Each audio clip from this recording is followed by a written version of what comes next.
Imagine a world in the distant present where humans and dinosaurs coexisted.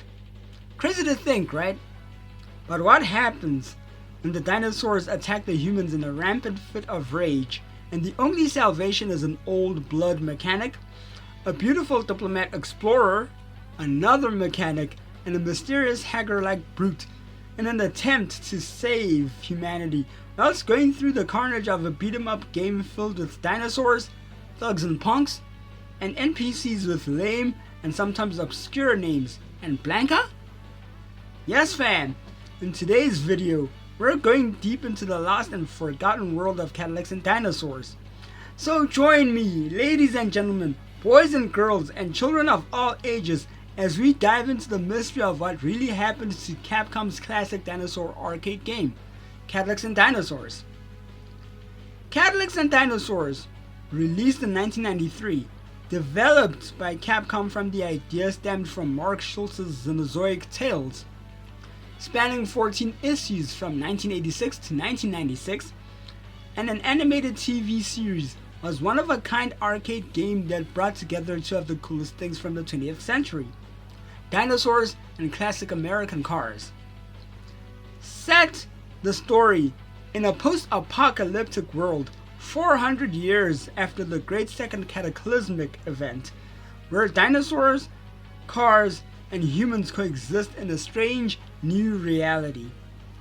Players could choose from a variety of characters: Jack Tenrak, Hannah Dundee, Mustafa Cairo, and Maso Bredovich, each with their own unique abilities to navigate through the game's 8 stages. The game was known for its fast-paced action, colorful graphics, and over-the-top gameplay, with an option of including 2, 3, or even all of the character protags. Players, together with their characters, can traverse through the game's 8 stages. Characters can pick up hard-hitting equipment like machine guns, handheld grenades, torches to burn the evil NPCs, and even clubs and stones to catch them off guard. Yeah, wake up jackass and eat clubs and stones for your troubles. Hell, you can even ride your trusty Cadillac to mow people down and plan an attack to take control of Jack's garage in stage 4. Now, let's take a look at the NPCs, their names, and their respawning patterns. Yes fam, the story goes, a group by the name of the Black Marketeers, yeah, real original Capcom for an IP like that, whose main and unknown objective and motive is to kill, hunt, and destroy dinosaurs for their own mind control for an unknown organization and a man who's at the helm at this organization, most probably. NPCs like the game's bosses, characters from Vice Terhune, to Crazed Butcher, a midget wielding an Uzi machine gun by the name of Morgan, who transforms into a dinosaur by the name of Morg. What? Yes, human hybrids like Blanka?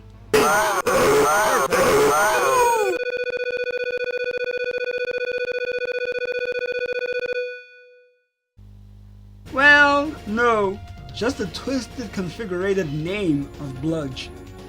To the stages fam. Yes fam. The assault begins in a semi-ravaged city in the sea where you beat up NPCs, to traversing the jungle and beating up the crazed dinosaurs like Mac, to the T-Rex Shavat, to even going back to stage 1 at night, to going down and facing the mad scientist who wants to control the world. Yes, Dr. Simon Fessenden. And by the end of the game, your heroes make a mad dash to the end of the tunnel, only for Jack and Hannah to merge out of the tunnel to join Mustafa and Maso into the sunset. Yes, to the BGM and the soundtrack. Well, the music was rather decent. Fair. My only favorites, Slice and the Madman's theme song. The beauty of those songs and the theme songs fitted the background like glue. Mwah! Je ne sais quoi. Yes. Looking back at the game to this day, It is surprising that Cadillacs and Dinosaurs isn't as well known as it is today to some of its contemporaries.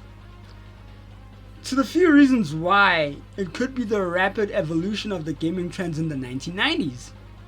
As home consoles and PCs became more powerful, gamers began to shift their attention towards 3D graphics and more complex gaming mechanics. Repetitive NPCs were fun, to a certain extent. Arcades, which were once the hub of gaming culture, began to decline in popularity. This shift in gaming trends likely contributed to Cadillacs and Dinosaurs fading from the spotlight. Another factor could be the game's limited release and availability. Cadillacs and Dinosaurs was primarily released in arcades, which limited its exposure to a wider audience. As home ports and sequels became the norm, the game failed to gain traction outside of its niche fanbase. Legal infringements, changes, and boring, sometimes lackluster NPCs to the IP also contributed to its fall. Changing gaming trends and limited exposure likely played a significant role in Cadillacs and Dinosaurs becoming a forgotten classic. Furthermore, the game's reliance on its unique blend of dinosaurs and cars might have made it harder for it to adapt to the changing gaming tastes. As the gaming industry moved towards more realistic and immersive experiences, Cadillacs and Dinosaurs' campy, comic book inspired style might have seemed dated. This disparity in style and substance could have contributed to the game's decline in popularity. And like the game, at the end of its credits, it rode off into the sunset. In summary, Cadillacs and Dinosaurs' legacy is a fascinating one. With its unique blend of comic book inspired pages from Mark Schultz's Dinosaurs and Cars, to making it a standout title in the arcade scene, thanks to Mark Schultz's Xenozoic Tales. Though it may not be as well known as it is today, its impact on players and the gaming industry is still felt. The game's mechanics were a major part of its appeal.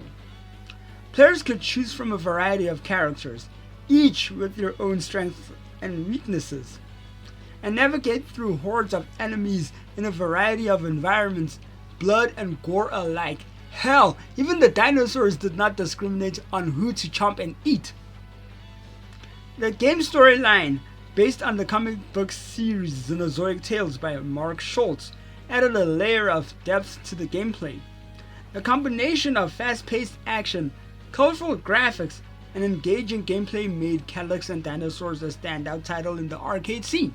The game's impact on players and the arcade scene was significant. It was a game, together with its over-the-top gameplay and colorful graphics, yet somewhat indifferent to vibrant adaptation, making it a staple of the forgotten 90s arcade culture. The implications of the game's shift and the arcade gaming scene's shift was the significance to the game's ruin. Cadillacs and Dinosaurs struggled to adapt to the changing gaming landscape. The game's failure to evolve and improve led to the decline in its popularity, and eventually became a forgotten classic. So yes fam, your thoughts in the comment section below. If you are a fan for the forgotten arcade classics like Cadillacs and Dinosaurs, I would love to hear your experience with the game in the comment section below. Follow me on my socials fam, and be sure to check out my other videos on similar topics. And don't forget to like this video, comment on it, and show support by subscribing to my YouTube channel for more gaming content and arcade culture. I've been your boy Geek Ghost Gamer Top on the microphone. That is it for the video and its retrospective look into the analysis of the game Cadillacs and Dinosaurs. Thank you so much for watching. I hope this retrospective look into the game Cadillacs and Dinosaurs has found you well and full of beat 'em up carnage nostalgia. I'll see you guys on the next one. Away!